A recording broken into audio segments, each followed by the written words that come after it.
Bapak, Ibu, Saudara-saudari sekalian yang terkasih, salam damai untuk kita semua. Semoga damai dan kasih dari Tuhan kita Yesus Kristus senantiasa menyertai hidup dan karya saudara-saudari dimanapun berada. Hari ini gereja semesta merayakan Hari Raya Pentakosta.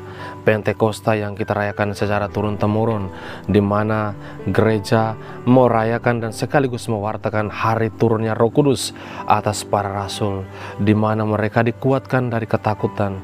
Mereka diberi amanat untuk mewartakan kabar gembira Kristus atau Evangelion kepada seluruh makhluk di dunia, kepada seluruh semesta, mulai dari Yerusalem. Namun sebelum kita memasuki secara lebih dalam, mari kita lihat dulu apa itu Pentakosta sendiri. Pentakosta berasal dari bahasa Yunani Pentekoste, yang artinya ke-50. Perayaan Pentakosta adalah sebuah perayaan umat Yahudi yang dirayakan secara turun-temurun, di mana setelah mereka merayakan korban Paskah, setelah mereka menyembelih korban Paskah, merayakan hari kemenangan mereka dari bangsa Mesir, mereka dibebaskan dari bangsa Mesir dengan perayaan Paskah umat Yahudi. 50 hari setelah korban Paskah, mereka kembali ke Israel. Mereka kembali ke jantung Israel, yaitu Yerusalem, untuk merayakan hari raya, perayaan persembahan, korban syukur, semua hasil panenan dan juga hasil karya mereka. Hari ke-50 mereka merayakan syukuran atas hasil panen dan juga semua karya manusiawinya secara berlimpah kepada Tuhan yang saban hari sudah membebaskan mereka dari perbudakan di Mesir. Namun hal kedua yang begitu penting yang mereka rayakan juga pada hari ke-50 atau Pentekoste adalah peristiwa mengenang kembali di mana Allah turun di atas Gunung Sinai, berjumpa dengan Musa, dan di mana Ia memberikan tabut perjanjian. Pada saat itulah para penulis suci mengatakan Allah turun di atas gunungnya yang suci, memberikan hukum-hukumnya dalam bentuk 2 loh batu untuk Israel sebagai pegangan hidupnya. Nah, dalam perjanjian baru hari ini kita merayakan Pentakosta, 50 hari setelah peristiwa Paskah. Allah turun bukan lagi dalam bentuk 2 loh batu menjumpai manusia, tetapi Allah turun dalam bentuk lidah api, dalam bentuk Roh Kudus, di mana Ia tidak menulis lagi hukum-hukumnya di atas 2 loh batu, tetapi hukum Allah ditulis di dalam loh hati kita masing-masing. Setiap kita yang merayakan Pentakosta, setiap kita yang merayakan hari ke-50 setelah peristiwa Paskah, Allah menulis hukum-hukumnya teristimewa, perintah untuk mewartakan kabar gembira Tuhan, perintah cinta kasih yang dilakukan Kristus kepada seluruh dunia. Kita diberi amanat dan kekuatan untuk mewartakan pada perayaan Pentakosta atau hari ke-50. Saudara-saudari sekalian yang terkasih, hari ini Roh Kudus turun, dan juga pada saat yang sama gereja mau mengajarkan kepada kita bahwa Roh Kudus adalah Allah itu sendiri. Dialah pribadi ketiga dari Bapa, Putra, dan Roh Kudus dalam komunitas Trinitaris di surga. Dia hadir memberi kekuatan. Dia hadir sebagai Dia yang memberikan dan memampukan kita untuk berbicara dalam bahasa manapun. Dan peristiwa kedua yang gereja rayakan hari ini adalah ketika Roh Kudus hadir dan hinggap di atas para rasul. Mereka dimampukan untuk berbicara dalam berbagai macam bahasa asing yang tidak pernah diajarkan kepada mereka.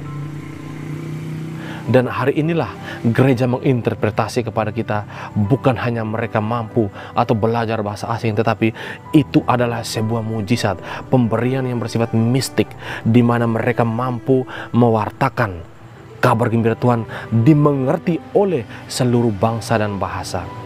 Dalam peristiwa ini diinterpretasi oleh Santo Agustinus, seorang pujangga besar dalam gereja, yang mengatakan bahwa Injil atau kabar gembira haruslah menjangkau seluruh ciptaan. Injil atau kabar gembira Kristus haruslah melampaui dan menyentuh seluruh bahasa-bahasa manusia.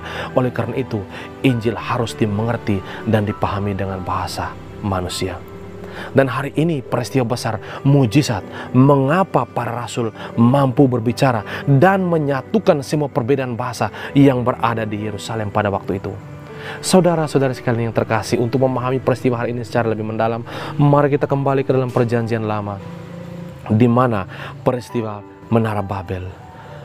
Seluruh dunia waktu itu hanya berbicara satu bahasa. Tetapi karena kesombongan manusia, keegoisan kita ingin menjadi sama seperti Tuhan, kita membuat menara kesombongan hati kita masing-masing. Dan di sanalah menara tinggi yang dibangun, egoisme kita yang kita bangun, dirobohkan Allah. Dan pada saat itu terpecah belahlah manusia karena perbedaan bahasa. Mereka terpecah belah karena mereka berbeda. Itu peristiwa perjanjian lama. Dan hari ini dalam perjanjian baru, Allah Roh Kudus hadir menyatukan semua perbedaan. Walaupun kita dipisahkan dari berbagai macam bahasa, namun ketika Roh Allah datang, Dia merobohkan semua tembok perbedaan. Bahasa manapun akan mengerti, sebab yang kita wartakan adalah Evangelion, kabar gembira Tuhan. Saudara dan saudariku sekalian yang terkasih, peristiwa Pentakosta hari ini mengajarkan kita bahwa kita yang dibaptis dalam nama Bapa, Putra, dan Roh Kudus dipanggil untuk mewartakan berita persatuan, kabar gembira persatuan, bukan perpecah belahan. Marilah kita tumbuh dan berkembang menjadi dewasa dalam bimbingan Roh Kudus yang hari ini hadir di antara kita, agar kita menjadi agen-agen persatuan dan perdamaian, bukan agen-agen perpecahan dan kebencian dalam masyarakat. Mungkin sebagai pemimpin masyarakat, saya dipanggil untuk menjadi tokoh yang menyatukan perbedaan. Mungkin sebagai kepala keluarga, di mana keluarga saya sudah semakin hari semakin retak karena perpisahan, perbedaan yang mengancam keutuhan sakramen perkawinan kita masing-masing.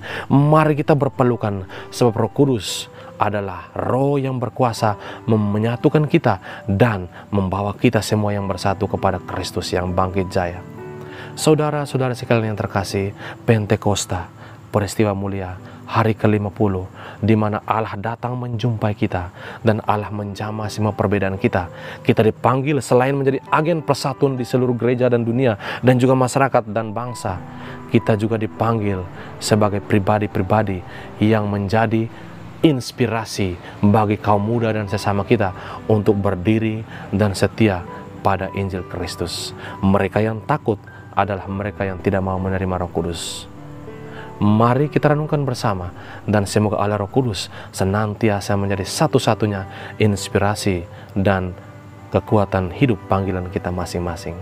Semoga Tuhan memberkati kita semua.